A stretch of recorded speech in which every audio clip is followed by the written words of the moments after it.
right. Well, good morning and good afternoon, everyone. Welcome to today's Exploring by the Seat of Your Pants event. My name is Joe Grabowski, and I'll be your host for today. Those who might be new to Exploring by the Seat of Your Pants, we are all about bringing science, adventure, exploration, and conservation live into classrooms across North America and beyond.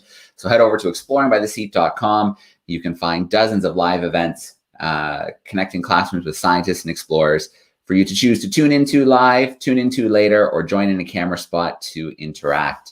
Well, on the weekend, it was World Migratory Bird Day, and then Thanksgiving kind of hit here in Canada yesterday, so we are celebrating today with a series of events with scientists and explorers who are studying migration of birds around the world. So I'm really excited to have National Geographic explorer Martin Wikelski joining us today. He is the director of the Max Planck Institute for Ornithology, based in Radolfzell, Germany. He is currently investigating global migratory patterns in animals with particular emphasis on conservation, on detection of disasters, disease spread, and global change. And he is leading a really cool project called ICARUS, so the International Cooperation for Animal Research Using Space, so aiming to create or install the Internet of Animals aided by small object tracking system on the International Space Station. Pretty darn cool. I'm going to bring Martin in live with us from Germany. Hey, Martin, how you doing? Doing fine, thanks. Great to see you. All right, absolutely. Always great to see you, Martin. We've got some classrooms joining on camera today. We've got classrooms tuning in via YouTube, and then we have a whole bunch of classrooms signed up to tune into the recording throughout the week. So we're really excited to get to know your work a little bit better today. Sounds good. All right. Well, I'm going to pop your PowerPoint up, and I'm going to let you take over for a little bit, Martin. Sounds good. Yeah, so thanks, Joe, for the introduction. And actually, last time we talked to you from Zambia, and I'll show a little bit of that today. I actually will be down in South Africa on Friday to tag more rhinos, because that's also a really important issue. But for now, let's talk about birds, migratory birds.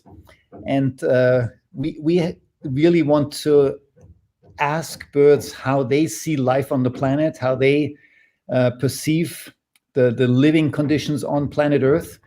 And this is why we want to do a global live cast.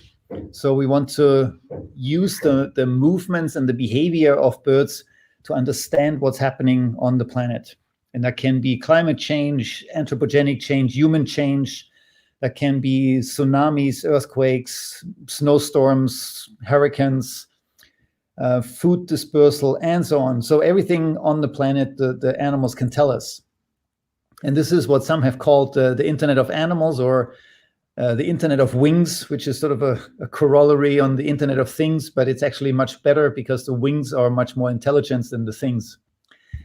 And this is actually interesting because since the old ages, people have relied on animals. The canaries in the coal mine are a typical example, where the miners took the canaries down into their mines to tell them when the living conditions deteriorated.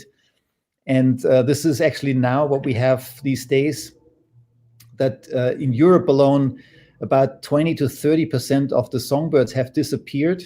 So there are 420 million individuals missing for the last 20 years. We don't really know where, we don't exactly know why and how we can preserve them.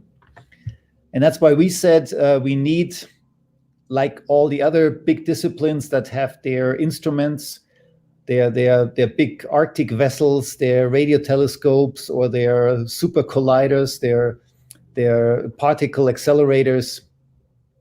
We need more than just binoculars and rubber boots. We need a real instrument to observe life on the planet.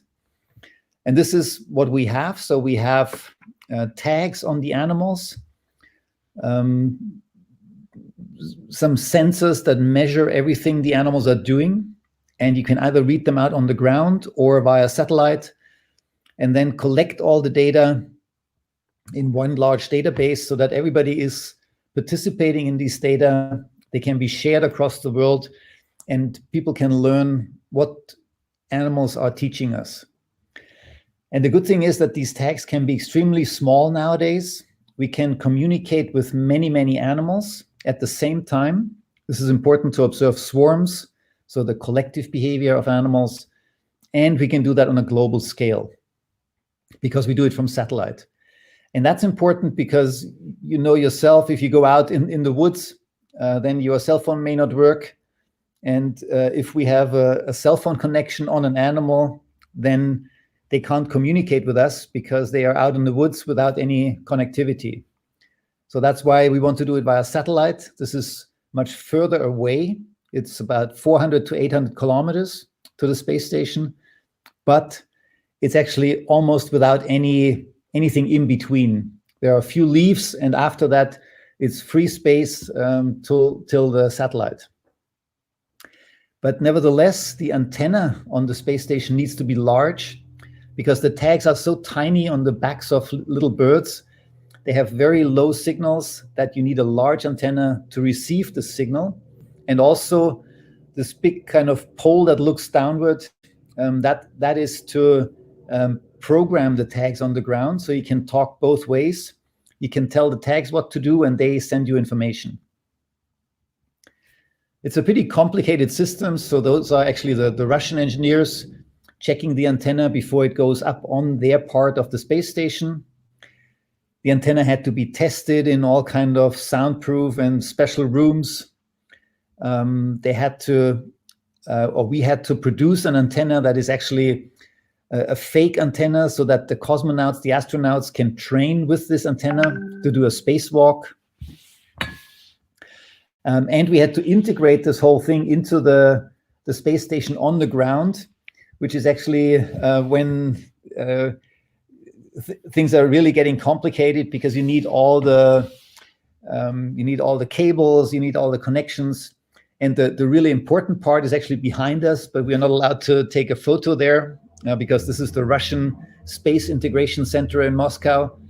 So very exciting to be there, but also obviously there's all kind of safety measures. Now the interesting part then was to bring this out to Baikonur, which is sort of the Cape Canaveral of Russia.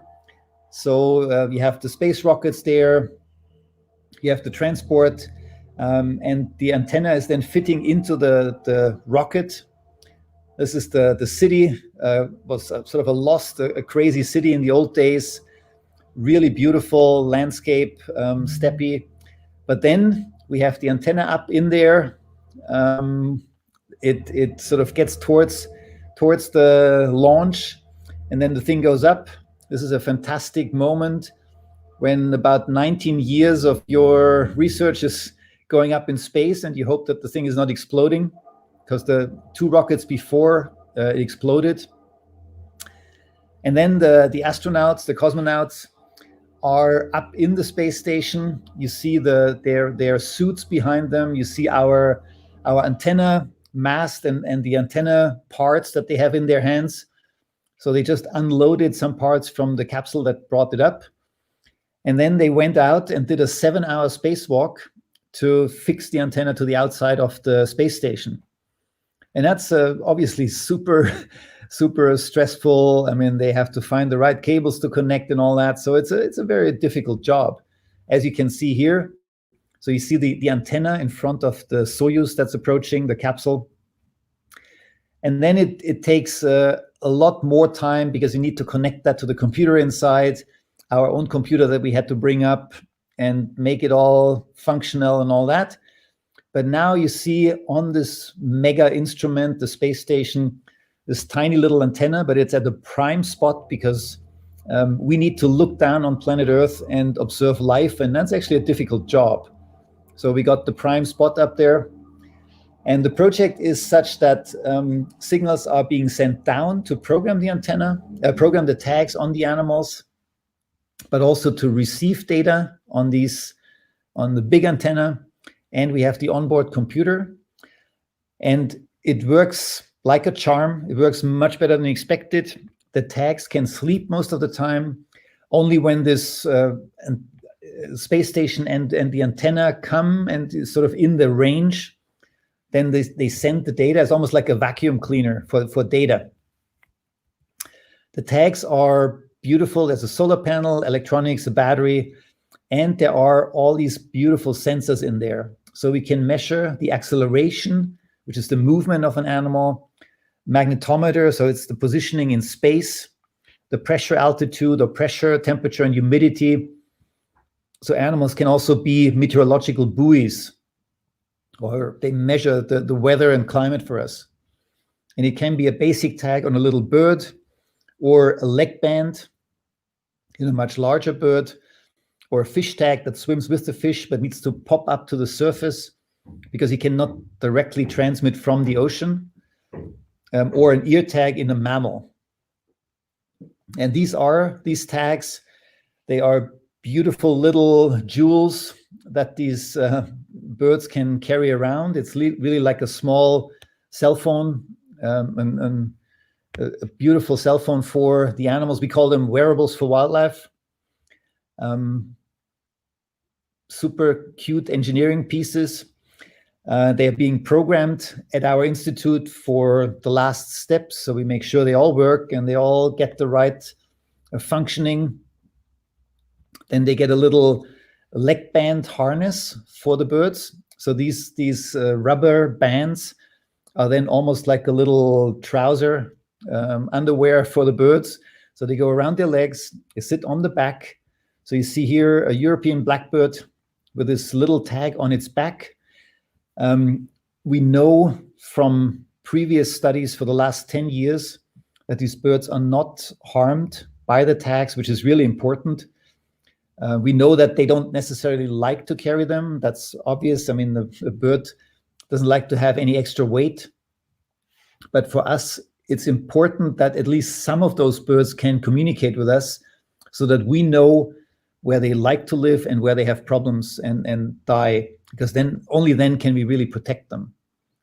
And you see that after a while, the tag is sort of accepted. Here you see a blackbird in the wild with a tag sticking out in the back. It doesn't care about it anymore, and it's actually really doing fine throughout its life.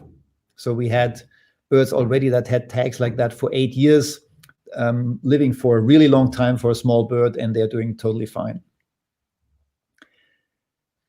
We also have birds that would breed in captivity.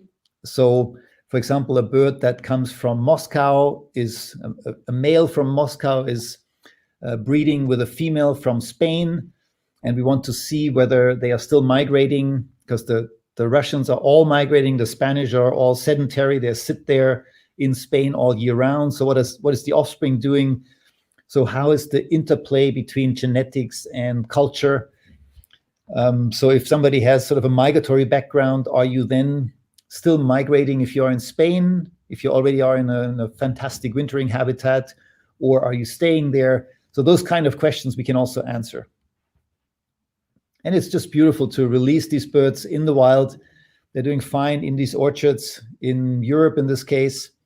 But we also have birds all over, from Iceland to the UK, to Italy, to Morocco, to Turkey, Iran, Pakistan, India, and China, and can compare all the same species across these areas. But we are also doing the American robin with stations across the US and Canada, and compare migration now on a rather global scale to see how songbirds are doing in these different areas. In Europe alone, there are roughly about 30 stations that participate. It's all the old banding station, the bird banding stations that now use electronic bands, electronic rings, so to say, to understand what these animals are doing throughout their entire life. And this is part of a larger effort to really understand life on the globe. These are all studies where roughly about 2 billion locations of animals have already been collected around the world, where we can really see what these animals are doing and what they tell us about life on the planet. And this is an increasing database. So many people are participating. We have more than 900 different species already in there, and more than 20 to 30,000 users now, that scientists that participate, and amateurs, and people that just love birds. And you can also observe them in the Animal Tracker app. So you can find your favorite animals there. You can be part of their life. And it's only becoming better. we're working on a digital version to really live with the animals. You can migrate with the animals. You can see what they're doing out there. So really sort of sit together at home and see what these birds are experiencing in other countries. And we also actually take the kids along, and also adults, to follow birds during their migration, for one, to protect them, but then also to really understand what they are doing. So these storks, for example, the kids migrated with them from Germany through France to Spain, and then we let them go in Morocco, over the ocean into Africa. But at least that voyage we could follow them. And our politicians are really interested. So the head of state is super interested in this kind of research in Germany, Ms. Merkel. So really exciting that we have people on all levels interested in what these animals are doing out in the world. We also think this is really important to understand individuals, because if you think about Cecil the lion, this was a major outcry because Cecil was studied. It was then shot by a hunter. Not to say that hunting is bad, but in this case, the lion was known. The life history was known. It was a personality, and people really cared about that. I think that's the important part, because we have animals out there that are not really known. We have 420 million individuals missing, and we want to give them names. We want to give them stories. We want to give them individual life histories. We want to understand what all of them are doing and feeling, because that's really how we start to care about them. So this little stork, for example, was one that was born too late in the year. It was a strong stork, but just unluckily born a little late. And all the other storks were already gone, migrated. And this one flew into the mountain areas and got stuck in a valley.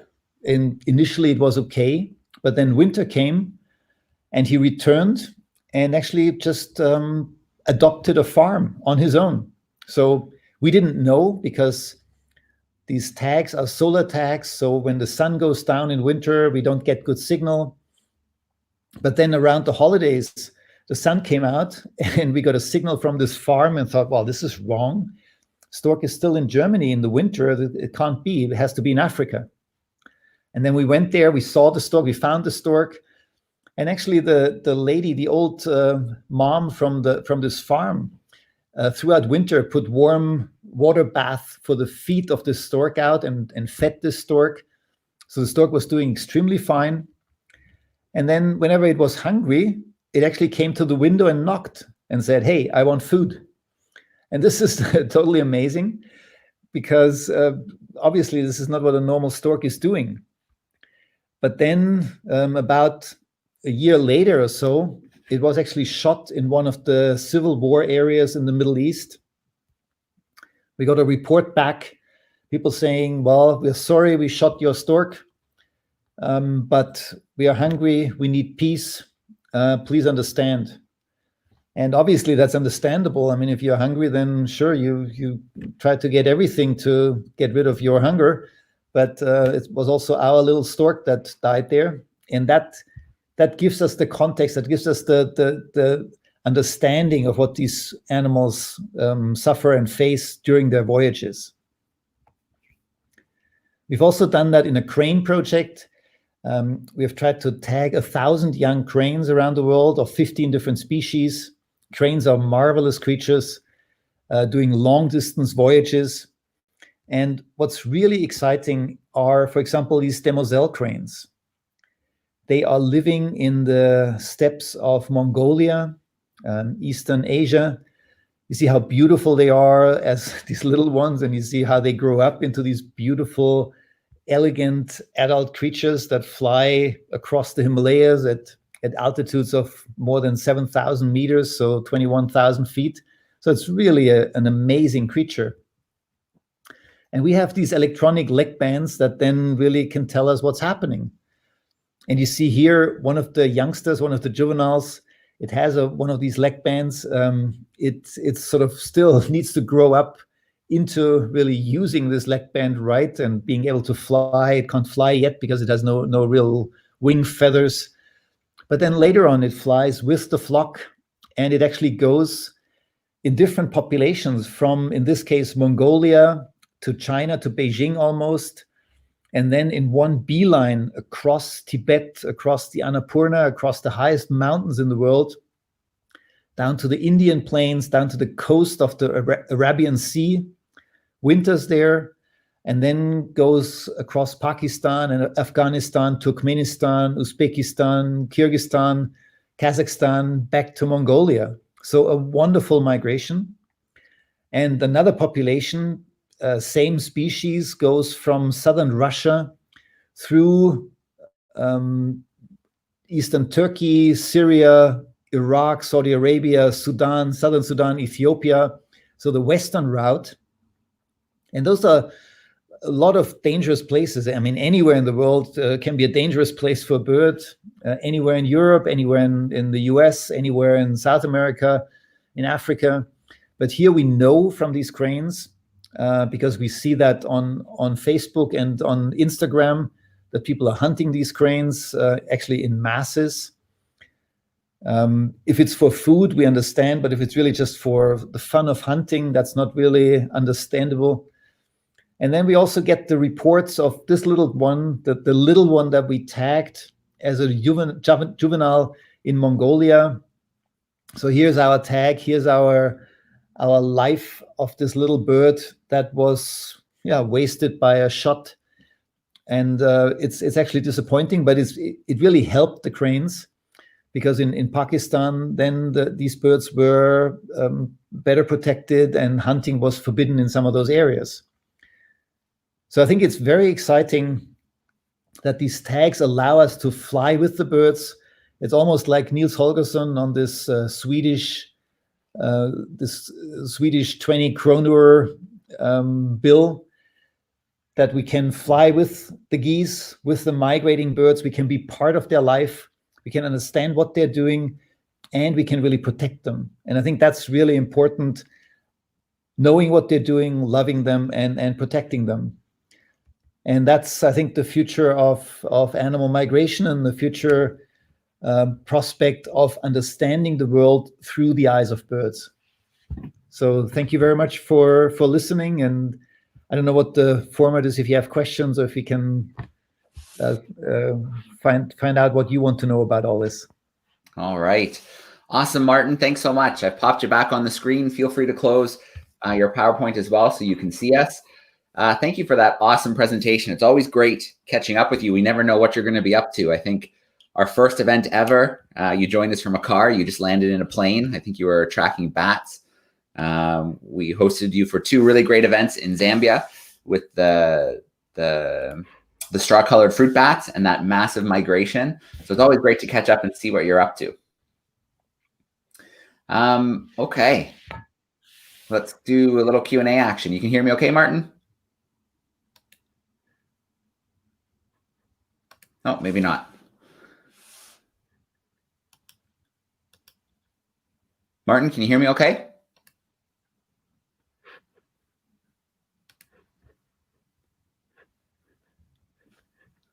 Hey, Martin, can you hear me? Oh. Sorry, now I get it. You got it now? Okay. Okay, perfect. Oops. I was just saying, thanks for that awesome presentation, Martin, and how fun it is to catch up with you. You know, sometimes we get you've just landed, you're in your car from a plane, or you're tracking bats, or you're down in Zambia, tracking the fruit-colored straw bats. So I did want to share these banners here with the students. So this is the first link. You can also search Martin Wikelski Zambia on YouTube, and you can find these 2 incredible events we did with Martin and some of his colleagues. And they were tracking what's probably the largest migration of mammals on the planet in Zambia, these incredible fruit bats. And we got to see the sky just full of the bats. It was pretty wild. So another great experience if you want to check out after this event today. We'll check out some more of Martin's work. All right, Martin, let's take some questions. We've got lots of groups tuning in via YouTube today, groups in Canada, groups in the US. Some of them have already started sending in some questions. We're going to work some of those in. But I want to bring in a live classroom first. We've got Mrs. Beavis's third and fourth graders joining us in Ontario. Give me a big wave, third and fourth graders. Hi. Hi. How's everyone doing? Good. Good. Does anybody have a question for Martin? Jake, go ahead. Oh, he forgot. We'll come back to you. Serenity? She asked, do pelicans migrate? Oh, say Can you hear again? me? She Do was pelicans migrate? Who's They're migrating? wondering, Sorry. Martin, if pelicans migrate, that was their question. Oh, yes. Yes, pelicans migrate. Not all of them, but many of them migrate in many parts of the world. And actually, they have fantastic migrations. They go from some parts in middle of Russia into Africa, and they do a lot more migrations than anybody thinks. And they are really majestic at migration. They often fly in large formations. In Israel, for example, there are hundreds of thousands coming through every year from Eurasia. So really exciting migrations. Okay. We've got a question here from YouTube. We'll come visit our class in Ontario again. So if you have another question, get it ready for us. But we're going to visit a question here from YouTube. This is from the Sharing Educator Resources. And they're wondering, do the birds take migration, or do they take breaks while they're on their migrations? Yes. So they actually often spend a week or so stopping over somewhere. Sometimes they actually know exactly where they stop over. If they do it the second time, they know these places extremely well. They come back to exactly the same branch, to the same tree. But some also take detours. They go into very different areas. They follow the winds and let them be drifted by the winds or helped by the winds. So very different strategies, but they all, or almost all of them, take breaks during migration. They come down. Often the songbirds migrate at night, so they take breaks during the day. They sleep a little bit in the morning after they land, and then they live a normal daily life, but then they go on at night to take the next migratory flight for sometimes up to 8 hours. So very interesting how they do that. But nearly all of them prepare for migration. They fatten up. Some of them are twice as they have twice as much weight before they migrate. So very important preparations for migration. Okay. I've got another question here via YouTube. This one's from Jen. And so Jen looks like she's heard that birds move away from natural disasters. Do you know why, or have a theory as to how birds know that events like these are coming, or other animals? That's a really good suggestion. There are some data that show this, or seem to show this. There's not yet all that much known about it. Supposedly, there were some songbirds that avoid tornadoes, but that's not entirely clear. There's some other explanations that could be responsible for that. We have some data from the Gulf of Mexico where birds fly away from hurricanes coming, so they could potentially even tell the path of hurricanes. It's all still a little unclear. We also have reports.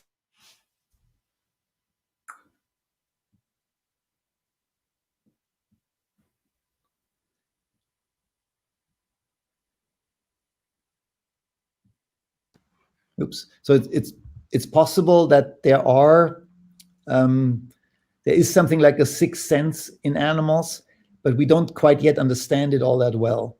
So it's still a lot of research to be done to understand exactly how animals know about these natural disasters and to what extent they know about it. Okay. Great question. So we have a class that just joined us, Martin. They were tuning in. They had to start a little bit late, so they tuned in on YouTube. Now they've joined us to ask a couple live questions. So I'm going to bring them. Join us, Martin. They were tuning in. They had to start a little bit late, so they tuned in on YouTube. Now they've joined us to ask a couple live questions. So I'm going to bring them. Okay, ready? You should be able to see Sean. See Sean? Okay. So how do birds fly when the wind and rain is pounding their feathers? How does the wind and rain pound when it's pounding at the feathers? How do the birds fly How does the bird fly when the wind and rain is pounding their feathers? when the wind and rain is pounding the feathers? That's a really good question. And I think that's only partially known. So I'm also always totally fascinated how they do that. I've driven with birds going through, in this case, the Midwest. It was southern Illinois into Chicago, and it was pounding down. It was raining. It was actually hailing a little bit, and the birds were continuing to migrate. So I'm honestly not entirely sure how they do that, but I think the feathers are such a wonderful coat that they somehow let the drops just disappear. They just wash down immediately, and that seems to be one of the mysteries and one of the great adaptations of these birds. But as much as I know, it's not entirely known how they do that. So that is something for you to study eventually. That's right. I think that's an awesome point. Is, some students think that we know all there is to know, and that couldn't be further from the truth. I think every time you go out in the field with 10 questions, you come back with 100. So I think that's an important part of science, is there's lots to figure out, sometimes solving one problem just leads to more questions. Yes. All right. In that case, it may actually lead to something that you can use industrially. That the lotus effect was discovered exactly like that you make surfaces on materials or on cars that are really good against getting dirty or getting wet. That comes from plants.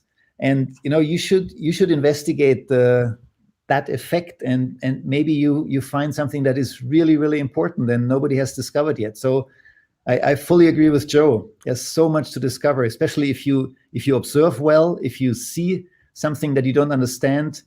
Most often, scientists have not really figured out exactly how it works. All right.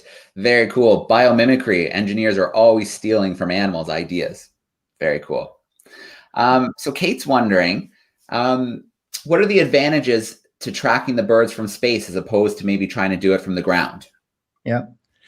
Well, birds are flying across areas where, for example, in deserts or on oceans, you can't track them from the ground. Or if they are in a rainforest, you can't follow them on the ground because there are no paths. So that's why the best option is from space, because you can always see into space. You can always get a link to the satellite, but on the ground, you can't see. You can't see a cell tower. You can't get a cell phone connection. So it's actually easier to link through space. And in some areas, there's no other connection. You have to do it through space, because otherwise you cannot communicate with the birds. Okay. Let's check in with Mrs. Beavis's class again, see if they have another question. Hi, yes. Jake, go ahead. Do robins hibernate? Do robins hibernate? The robins don't hibernate. That's actually a really interesting point, because there are some birds that are doing something close to hibernation, but those are more like the whippoorwills and the nightjars. They are out in the desert and they don't really hibernate, but they get close to that. But the robins don't. They stick it out. They either move south where it's warmer and there's more food around, or they team up in large groups, in large swarms, and they move around the country and find the last trees where there are fruits hanging and where the conditions are a little better. But a lot of them die because conditions are harsh in winter, but also a lot of them make it, and they are really the tough ones. And somehow by teaming up, by linking up all their knowledge in a group, they seem to be able to survive. Okay, I'm going to grab a couple more questions here from YouTube. This is Mrs. Hayden's virtual class. I'm going to throw two at you. One is from Mrs. Hayden's virtual class. They're wondering about your favorite bird species. And then Mrs. Callan's group are joining us in Winnipeg, Manitoba, and they're wondering how tough the trackers are on the birds. Are they waterproof? How tough are they? Yeah. So favorite birds, that's a really difficult question because there are quite a bunch. But I think the oilbird is my favorite. The oilbird is a crazy bird that was discovered 250 years by Alexander von Humboldt in Venezuela. So it's a bird that lives in caves in the rainforest. And the weird thing is that it's related to the whippoorwill and the nightjars. And the nightjars all eat insects. But this one, the oilbird, only eats fruits. So it flies out at night. It's a big bird, huge, like 80 centimeter wingspan. So a huge bird, like a big gull. And it flies out in huge numbers at night. So there are maybe 15,000, 20,000 animals in that cave. They all fly out. And then they fly up to 100 kilometers to a fruiting tree. And they find this tree at night. They eat the fruits. And then they distribute the fruits, the seeds, across exactly, that's beautiful.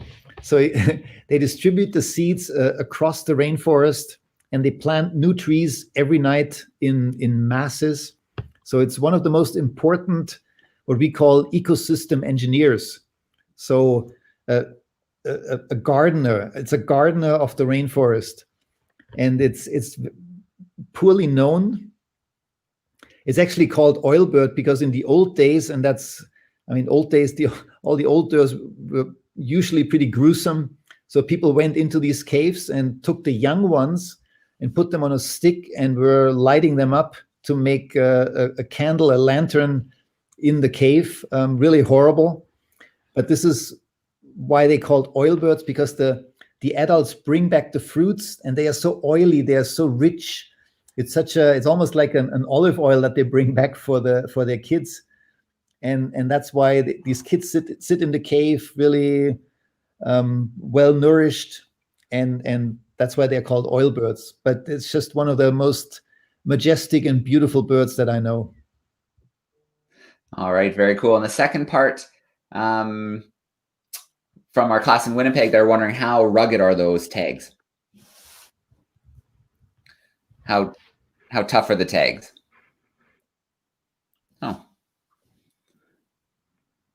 There we go. Can you hear me again, Martin? Now it works again. Yeah. So the second part was from the class in Winnipeg. They're wondering how tough are those tags? Oh, yes. So they are actually pretty tough. We tested them recently. I went out to our lake here. It's a pretty large lake, and it's 250 meters deep. So that's about 700 feet deep. And I took my fishing line and I let it down, and it's more than 200 meters. And I parked the tags down there at this depth for 45 minutes and pulled them up, and they were still doing fine.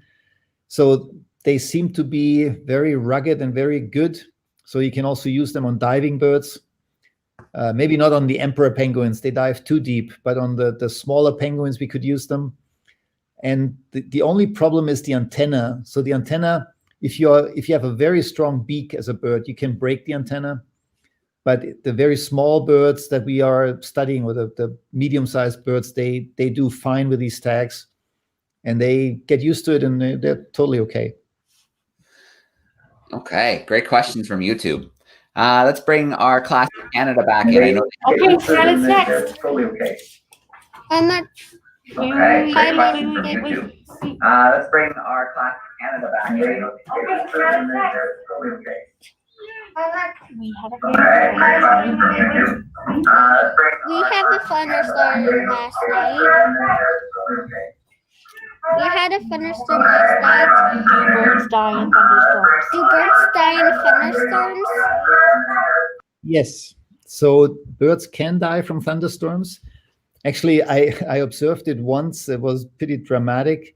I was down in Panama, Central America, and there were raptors migrating and vultures Many of them migrate from the north, from the plains down into South America, and they go through Panama. It was a beautiful day, but there was one big cloud there. It was a thunderstorm, and they were circling up, and it was really good because they could easily make height, and then many of them left and went on to South America. But this one group, there were about 50 of them or so, they were actually hit by a thunder, and 20 of them died immediately. So this can happen, and I know it can happen also in nocturnal thunderstorms. So yes, that can happen, that birds can also die from thunderstorms. All right. Well, Martin, I mean, I can only imagine what it was like to see, something you researched for so long, be brought up to the space station and mounted. So I can only imagine, the process it took. I'm sure it wasn't just as easy as calling them and saying, hey, I want to put something on the space station. Is that cool? I'm sure it took a long time. And then watching it launch, I'm sure that was a scary moment too. And the spacewalk, absolutely incredible. Is there, something you've gotten back so far, a piece of data that, has really excited you, or a real highlight so far? Yeah. Well, so we have the first blackbirds that are migrating, and that is super exciting because nobody has ever really followed individual songbirds during their migration, that we know, well, this bird from here, we tagged it, it grew up in our garden, and this is now in southern France, in this little yard. And now we can go there and we can see it there. We can, it's our bird, it's my bird. I had it, it sort of grew up with me here. And now I can see what this is doing on winter holidays in France. And I think that's super exciting. Oh, I think it's great. I think you're telling their stories, giving them the personalities that they have. And I think that really helps in conservation, is getting to know the animals, their life histories, their stories. And it makes people care a little bit more and pay a little bit more attention to, what impact their actions are having. So very cool. Now, the last thing I want to ask you today, Martin, before we wrap up, we talked a lot about birds. You mentioned, I know you study bats. I know you said you're heading to South Africa in a little bit. So are there other animals too, other mammals maybe, that you're able to track with the system? Yes. So one of them is now the rhinos, rhinoceros in Africa, because they are endangered, they are hunted, they are poached. So that is one species, but it's actually more important to study the other species around. And that's exciting because you can study zebra and lion and gazelles, because they are actually there to tell you that a poacher is coming. And then the game wardens, the conservation managers can actually come and protect the rhino, because they know from the other animals that something weird is happening, that a poacher is coming. And that is very exciting, because this is really animals protecting animals. And all we do is just help them a little bit. But the animals tell us what's going on. And I think this is the future. This is, we let animals tell us what they see, what they need from us. We learn from them, but we have to protect them. It's almost like, like our dogs, like our cats, like our parrots. We would never harm them. And this is how we are starting to understand wild animals. We don't want to harm them. We want to learn from them. We want to understand them. We want to have a really great life together on planet Earth. All right, absolutely. Well, I want to start out with a shout out to our camera classrooms in Canada today. Thank you for your questions. A shout out to the classrooms in Canada and the US who are tuning in virtually online today, and a shout out to the classrooms who are tuning in later this week via the recording. Martin, thank you so much for sharing the work you're doing. It is so cool. The Internet of Animals, tracking animals from space, really amazing. Where would you suggest if classrooms wanted to follow along? I know you mentioned the app that they can download on the phone. Is there anywhere else they can follow along with your adventures? Well, we have a website, but we were so busy that we didn't put much on the website. So we will change that. There's a little bit on YouTube. some of the exciting parts of launching the system. But we will also have some more small movies come out. So it's only starting, but we will keep the website updated better in the future, and hopefully you can join there. All right, excellent. Well, thanks again, everybody, for tuning in. Thanks for celebrating World Migratory Bird Day with us. Martin, thank you so much for some of your time, and good luck in South Africa. Yep. Well, thank you very much. All right, signing off for today.